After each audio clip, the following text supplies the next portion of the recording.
Lecture 3 में BA education semester 6 paper 1 के लिए मैंने एमसीक्यू बनाए हैं।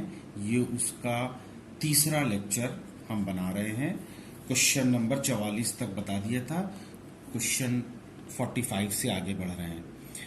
मध्यमान को ज्ञात करने का सूत्र है m is equal to n by x, m is equal to summation x by n, m is equal to summation n by x, m is equal to summation x into n, x multiplied by n। तो अभीष्ट formula जो है m is equal to summation x by n, answer B सही है। यहाँ पर मैं ये लिखे दे रहा हूँ, जनरली क्वेश्चन में लिखा होगा जहाँ पर संकेतों का स्टैंडर्ड मीनिंग है या संकेत जो यूज किए गए हैं वो स्टैंडर्डाइज्ड हैं, उनका एक स्तरीय मान है या संकेत जो भी दिए गए हैं वो पहले से ज्ञात हैं।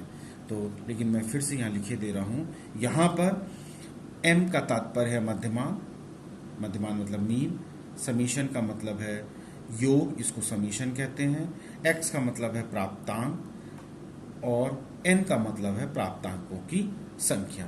बहुत ध्यान से क्वेश्चन करिएगा भी, आगे स्टैंडर्ड डेविएशन वगैरह जब होगा, मीन डेविएशन वगैरह, तो सब बड़ा कंफ्यूजिंग हो जाता है। तो धीरे धीरे इसलिए बार बार लेक्चर को पढ़ लीजिएगा ध्यान से। दूसरा क्वेश्चन 46 क्वेश्चन, 5 छात्रों के एक समूह पर गणित की परीक्षा की गई तथा छात्रों ने निम्नलिखित अंक प्राप्त किए, तो मध्यमान प्राप्तांक की गणना कीजिए।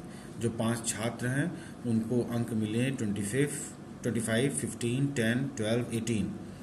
तो अगर हम निकालते हैं मध्यमान तो इसका आंसर आएगा 16, इसका आंसर आएगा। तो इसमें करना यही होगा कि इन सबको जोड़ दीजिए, 25 प्लस 15 40, 10 50, 50 और 30, 12 18 30 हो गया, 50 30 80, 80 बटे 5, तो 80 बटे 5 मतलब 16 पंजे 80, इस तरह से निकाला जाएगा। इसी को कहते हैं summation x by n।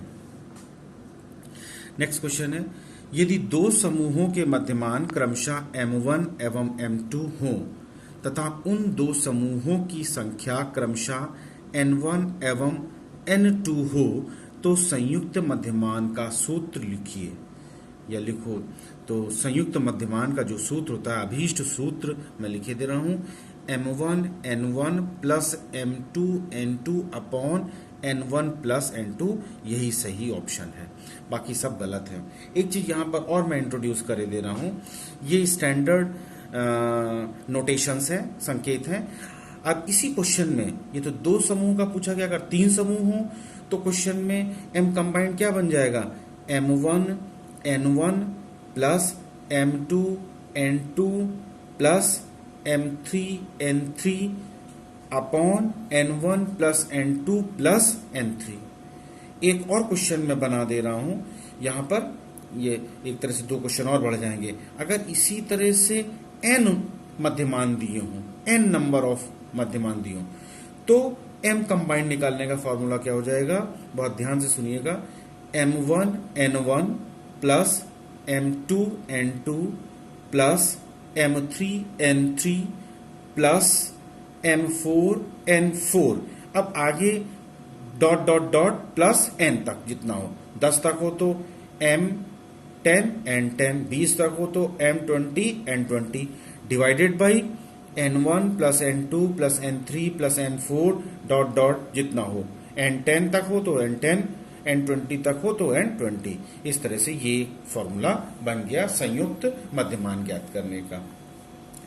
Next question, समस्त अंकों के योगफल को उन अंकों की संख्या से भाग देने पर जो भागफल प्राप्त होता है उसे गणितीय माध्य या मध्यमान कहते हैं। ये कथन किसका है, तो ये कथन गैरेट का है। The statement given by Garrett. Ferguson गलत है, गिलफोर्ड गलत है, ब्राउनिंग गलत है, Garrett is the correct option. Next question, केंद्रीय प्रवृत्ति के माप कितने प्रकार के होते हैं। केंद्रीय प्रवृत्ति के माप 3 प्रकार के होते हैं, मीन, मीडियन, मोड। मीन मतलब मध्यमान, मीडियन मतलब मध्यांक और मोड मतलब बहुलांक। तो 3 प्रकार के माप होते हैं। 50वां क्वेश्चन नंबर है, दीर्घ विधि लॉन्ग मेथड से व्यवस्थित आंकड़ों का मध्यमान ज्ञात करने का सूत्र निम्नलिखित है। तो अभीष्ट या सही सूत्र जो है वो summation f x by n, मतलब फ्रीक्वेंसी और एक्स को मल्टीप्लाई कर दीजिए मध्य बिंदु को और उसको जोड़िए डिवाइडेड बाई एन, बाकी ये सब गलत है। तो m बराबर summation f x by n is the correct formula. यहाँ पर m बराबर मध्यमान, समीशन, ये समीशन का साइन है, इसको सिग्मा कहते हैं, योग है, योग का मतलब है जोड़ना और जोड़ना का मतलब है एफ एक्स जितने निकलेंगे F x F x F x सब जोड़ देंगे। f क्या है, आवृत्तियां हैं, और x क्या है, मध्य बिंदु है। तो आवृत्तियों और मध्य बिंदु निकालने के बाद इनका गुणा करेंगे और हर बार जो एफ एक्स आएगा उन सबको जोड़ देंगे तो समीशन एफ एक्स मिल जाएगा। और n बराबर आवृत्तियों का योग है। कोई जरूरी नहीं, फिर से मैं यहाँ बता दे रहा हूँ, ये क्वेश्चन में ये जो 5 संकेत हैं उनका मीनिंग लिखा जाए, कोई जरूरी नहीं है, केवल सूत्र डायरेक्ट पूछा जा सकता है। फिर मैंने बता रहा हूं कि ये स्टैंडर्ड नोटेशन है, इनका यही मतलब होता है। अगर ये क्वेश्चन पूछ ले कि m is equal to summation f x by n, ये किस सूत्र को प्रदर्शित करता है, तो तुमको लिखना पड़ेगा मध्यमान दीर्घ विधि से मध्यमान ज्ञात करने का ये अभीष्ट सूत्र है। इसको इस तरह से याद करना पड़ेगा सारे सूत्र। संक्षिप्त विधि शॉर्ट मेथड द्वारा मध्यमान ज्ञात करने हेतु निम्नलिखित सूत्र का प्रयोग किया जाता है, और वो सही सूत्र है, यहाँ पर जो गलत है उनको मैं नहीं बोल रहा हूँ, गलत लिखे हुए हैं, लेकिन जो सही सूत्र है वो m is equal to a dot m dot, इसको बोलते हैं एज्यूम्ड मीन। a का मतलब एज्यूम्ड और m का मतलब mean, plus summation F D by N multiplied by C I मतलब क्लास इंटरवल। यहाँ पर m बराबर मध्यमान, a डॉट m का मतलब है कल्पित मध्यमान, इसको बोलते हैं इंग्लिश में एज्यूम्ड मीन। यहां लिखे दे रहा हूं मैं एज्यूम्ड मीन। f का मतलब है आवृत्ति, d का मतलब है कल्पित मध्यमान से विचलन, n बराबर आवृत्तियों का योग, और ci का मतलब है वर्ग अंतराल या वर्गांतर का आकार या क्लास इंटरवल। नेक्स्ट क्वेश्चन है क्वेश्चन नंबर 52, निम्नलिखित कथन है किसका, ये बताना है। कथन मैं पढ़ रहा हूं, किसी मापनी पर मध्यांक वह बिंदु है जिसके ऊपर आधे केसेस होते हैं और नीचे शेष आधे बचे हुए केसेस होते हैं। ये कथन किसका है, ये गिलफर्ड का कथन है, गिलफर्ड ने कहा था, ऐसा स्टेटमेंट गिलफर्ड ने दिया था। क्वेश्चन नंबर 53, अव्यवस्थित आंकड़ों का मध्यांक निम्न सूत्र से ज्ञात करते हैं।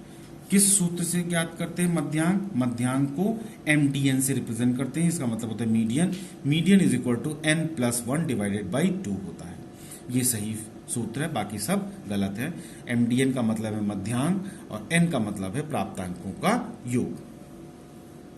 क्वेश्चन नंबर 54, निम्नलिखित प्राप्तांकों का मध्यांक ज्ञात कीजिए। तो यहाँ पे मीडियन हमको निकालना है, 1 2 3 4 5 6 7 दिए हैं, 7 दिए हैं, तो और इसका मतलब n कितना हो गया, n बराबर 7 हो गया। तो इस फॉर्मूले को अगर हम यूज करें तो 7 + 1/2 तो चौथा पद होगा। लेकिन पद को लिखने के लिए सबसे पहले असेंडिंग ऑर्डर में लिखा जाता है, तो सबसे पहले 7 लिखेंगे, फिर 10 लिखेंगे, फिर 12 लिखेंगे, फिर 13 लिखेंगे, फिर 14 लिखेंगे, फिर 15 लिखेंगे, फिर 16 लिखेंगे। तो 7 10 12 और उसके बाद 13 चौथा पद होगा। तो n+1 7 + 1/2 बराबर 8, 8/2 बराबर चौथा, फोर्थ टर्म 13 आएगा। ये आंसर 13 हो गया। मेरे इसमें लेक्चर पूरे पढ़े हुए हैं और भी ये पूरा डिटेल में हमने निकाला है, लेकिन फिर से यहाँ में एक बार बता दे रहे हैं। क्वेश्चन नंबर 55, निम्नलिखित प्राप्तांकों का मध्यांक ज्ञात कीजिए। अब यहाँ पे देखिए 1 2 3 4 5 6 7 ऑड थे, यहाँ पर है 1 2 3 4 5 6 इवन है, लेकिन लिखने का तरीका वही है। पहले हम असेंडिंग ऑर्डर में लिखेंगे, तो पहले अंक लिखेंगे 7, फिर लिखेंगे 8, फिर लिखेंगे 10, फिर लिखेंगे 12, फिर लिखेंगे 15, फिर 21। तो 7 8 पहला से दूसरा टर्म हो गया, 10 12 तीसरा चौथा हो गया, और पांचवा छठा हुआ 15, 21। अब देखो इसमें क्या होगा, इसमें होता है जो दो टर्म बीच के होंगे, बीच के दो टर्म मतलब 7 और 10 के बाद, 7 और 8 के बाद 10 और 12, तो 10 और 12 को जोड़ा जाएगा, तो 10 प्लस 12 बटे 2, तो 10 प्लस 12 22 बटे 2, 22 बटे 2 का मतलब 11वां, इसलिए आंसर 11 आ गया। तो पहले असेंडिंग ऑर्डर में लिखा रहता है, इवन और ऑड चलता है। इवन में निकालने का तरीका है बीच के दो पदों को जोड़ के 2 से डिवाइड करेंगे और ऑड में n+1/2 लगा देंगे। 56 इस लेक्चर का आखिरी क्वेश्चन है। 56 क्वेश्चन नंबर 56, मानक विचलन केंद्रीय प्रवृत्ति का मान है, ये कथन असत्य है। मानक विचलन केंद्रीय प्रवृत्ति का मान नहीं है, ये कथन कह रहे हैं मानक विचलन केंद्रीय प्रवृत्ति का मान है, तो नहीं, केंद्रीय प्रवृत्ति का मान मीन मीडियन मोड होता है, मानक विचलन नहीं होता है। तो असत्य वाला भी गलत हो गया, पूर्णता असत्य भी, और उपरोक्त तो सभी मत लिखो, यहाँ पे ये गलत है, इसको लिख दो सत्य, पूर्णता सत्य, और एक और लिख लो कभी कभी सत्य, कभी कभी सत्य, इसलिए कि उपरोक्त सभी में तो फिर ये असत्य भी अलग भी आ जाएगा, तो असत्य है, क्योंकि मानक विचलन केंद्रीय प्रवृत्ति का मान है, ये असत्य है। मान केंद्रीय प्रवृत्ति के जो मान होते हैं वो मीन मीडियन मोड होते हैं, इसलिए इस तरह से क्वेश्चन घुमा फिरा के पूछे जाते हैं। तो ये क्वेश्चन यहाँ तक इस लेक्चर 3 में हमने 56 क्वेश्चन कवर कर लिए हैं। इसको आप सब्सक्राइब करिए, बेल आइकन को प्रेस करिए, वीडियो को लाइक करिए, और अपने पीयर ग्रुप में जो सेमेस्टर 6 के बच्चे हों उनको इसमें जोड़िए अपने साथ, और उनको भी जिससे फ़ायदा हो।